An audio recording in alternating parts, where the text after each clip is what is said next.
ન્યૂઝની ટીમ આજે તમને ગ્રાઉન્ડ રિપોર્ટ બતાવી રહી છે કે જે ધોળકા પંથકના અનેક એવા ગામો છે કે જે ગામો ગુલાબની ખેતી માટે સૌથી વધુ પ્રસિદ્ધ છે, પણ જ્યાં હું ઊભો છું એ ગુલાબનું ખેતર જ છે.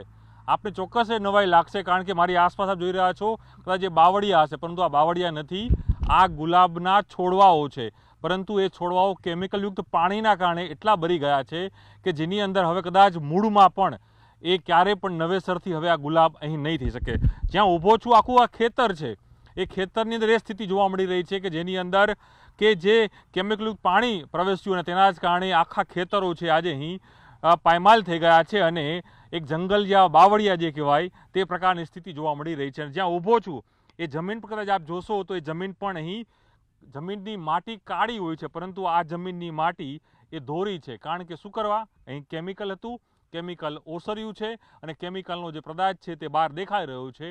અને જોઈશું દ્રશ્યોની અંદર જ્યાં ઊભો છું આ ધોળકા પંથકના ભેટાવાડા ગામે ઊભો છું, એ સીમના ઊભો છું કે જ્યાં સૌથી વધુ ગુલાબની ખેતી થાય છે, રોજગારીનું સૌથી મોટું સાધન છે. ગ્રામજનો જોડાયા છે જે લોકોની ખેતી છે. ખુદ વ્યક્તિ વાત કરશું. સાહેબ, આપનું નામ શું છે? ખાસ કરીને જે આપ ઊભો છું ખેતર ઉપર, હું જોઉં છું કે આ તો બાવળિયા જેવું છે, એકદમ આ ગુલાબની એકદમ દેખાય, ગુલાબની સુગંધ હોય, મોગરાની સુગંધ, પરંતુ અહીંયા તો કેમિકલની ગંદી સ્મેલ આવી રહી છે. હું ભેટાવાડા ગામનો વતની છું, દશરથ મકવાણા મારું નામ છે. સાહેબ, તમે જે ખેતરમાં ઉભા એ ખેતર મારું જ છે. આજથી લગભગ 1.5 થી 2 મહિના પહેલાં જ્યારે પાણી નહોતું આવ્યું ત્યારે આ ગુલાબ મારે 100 કિલો ગુલાબ થતું હતું, પણ કેમિકલયુક્ત પાણી આવવાના કારણે અત્યારે તમે લાઈવ જોઈ શકો છો કે ભાઈ અડધો પાક તો નાશ થઈ ગયો છે અને હવે એક છોડ જે બળી ગયા છે એમાં ફરીવાર ક્યારેય અમે ગુલાબ નહીં ઉગાડી શકીએ અને જમીન પણ એટલી કેમિકલયુક્ત થઈ ગઈ છે કે હવે અમારે ફરીવાર નવા જો છોડ રોપવા હશે તો મારે વિચાર કરવો પડશે કે રોપવું કે ના રોપવું, દર વર્ષે અમે કેટલું નુકસાન સહન કરીએ. ઓકે, તમે હમણાં કહી રહ્યા હતા કે એક બાળકને ઉછેરો એ રીતે આને ઉછેરવું પડે છે અને આજે આ તમારું કદાચ એક બાળક નાનું બાળક છે એ અત્યારે સંપૂર્ણ રીતે મૃત અવસ્થામાં જોવા મળી રહ્યું છે. એ કેટલી પરેશાની, કેટલી તકલીફ પડે છે ખેડૂત તરીકે તમને? ખેડૂત તરીકે સાહેબ, અમે જ્યારે વાડી ઉછેરીએ આટલા નાના છોડથી માંડીને અમે ખૂબ મહેનત કરવી છે એની અંદર, અને આ જ્યારે અમારો પાક તૈયાર થઈ ગયો હતો ત્યારે અત્યારે આ કેમિકલયુક્ત પાણી આવ્યું એના લીધે અત્યારે આ એક વાડીને અહીંથી અમારા ગામની 300 થી 400 વીઘાની અંદર વાડી આવે છે, એ આખી પાણીની અંદર આ ગરકાવ થઈ જાય આ વખતે કેમિકલવાળા પાણીથી, જેથી આખી બધો પાક નાશ થયો છે. અમારા ગામમાં દરેક ખેડૂતની જમીન 2 થી 3 વીઘા જમીન હોય છે. આખા ગામની થઈને 600 વીઘા જમીન છે. એમાં અમારા ગામના 300 ફેમિલી આખું એની ઉપર નિર્ભર હોય છે અને એમાં 300 વીઘાની અંદર અમારે પાક બગડી ગયો છે. પાક બગડી ગયો છે. તમે એના ગામના ખેડૂત છો, વર્ષોથી તમે આ ખેતી કરી રહ્યા છો આની. ખરેખર રોજગારીનું મુખ્ય કેન્દ્ર તમારું આ ગુલાબની ખેતી જ હોય છે.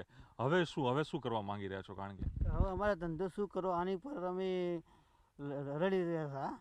હવે અમારે ધંધો નોકરી કરવાની નાની પર તો. ઓકે, નોકરી કરવાની. શું કેવું છે? તમે આ હજી ખેતું કરી રહ્યા છો, અમે બાજુમાં જોયું આખું ખેતર આખું ખાલી જોવા મળી રહ્યું છે. અહીં તો માત્ર અંત કહી શકાય એ પ્રકારની ગુલાબો જોવા મળી રહ્યા છે. તો અમારે હવે શું કરવાનું? હવે અમારે તો બધું પૂરું પાયમલ થઈ ગયું છે. અમે તો સાવ રોડ ઉપર આવી ગયા છીએ. એટલે અમારે તો હવે કંઈ ઈરાદો રહ્યો નથી. અમારે બસ હવે આનું કંઈક નિરાકરણ આવે એના માટે સરકારને અમે કંઈક અપીલ કરવી છીએ. કારણ કે અમારા પૂરું ગામમાં 90% પબ્લિક પાયમાલ પામી ગયું છે. 90% આ ગામ છે, આ ખેતી આ જે મુખ્ય છે તે ફૂલ ઉપર હતી. હું ફરી બતાવી જોઈ શકાય છે આ દ્રશ્યો છે આ ખેતરના, જેની અંદર ગુલાબની ખેતી થઈ રહી હતી.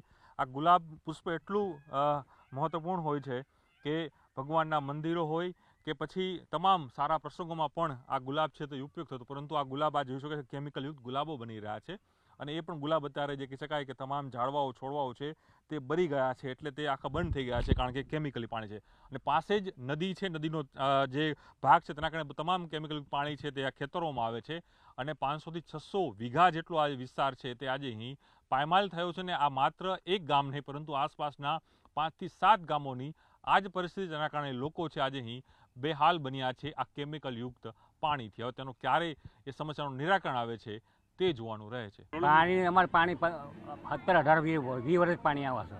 ત્યાં નુકસાનકારક જમીન બધું બગાડે છે. ગુલાબની ખેતી થતી નથી. 2 વખત ગુલાબ રૂપિયા જતા રહ્યા, ખોવાઈ ગયા. કાળું પાણી આવે. અચ્છા, કાળું પાણી આવે છે. કાળું પાણી. રોગ શું થયું? ડોક્ટર શું કહે છે તમને? ડોક્ટર તો અમે ટ્યુબ લીધી હતી, મટી કશું કે મટી કશું મટતું નથી. 200 રૂપિયાની ટ્યુબ લીધી હતી, ના મટ્યું. ના મટ્યું. ના. તો ડોક્ટર કહે છે શું તમને? કશું અમારે એવું કહે બીજું શું કશું ના કહે. આ કેમિકલવાળા પાણીમાં અમારે ગુલાબની વાડી કિનારના શેઢો હોવાથી 24 કલાક ગુલાબમાં કેમિકલયુક્ત પાણી રહે છે. તથા બોરના પાણી બગડી ગયેલ છે. 200 ફૂટનો બોર છે મારે. કેમિકલવાળું પાણી છે. ઢોરા પીતા નથી, માણા પણ પીતા નથી.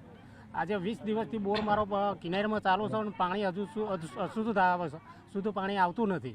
મારા લગ્ન 20 વર્ષ થયા, 20-25 વર્ષ થયા. 4-5 વર્ષ પહેલાં મારા ઘરવાળાને આવું હતું, ઓલું કેન્સરનું ઓલું આ પાણીના કારણે. અત્યારે એ મૃત્યુ પામ્યા છે. મારા 2 બાબલા છે. એનું કારણ તમે માનો છો કે આ કેમિકલ પાણી આવે છે એના કારણે કે તમે પણ રહેતા છો, તમને પણ ઘરકામમાં યુઝ માટે આ તે કેવું?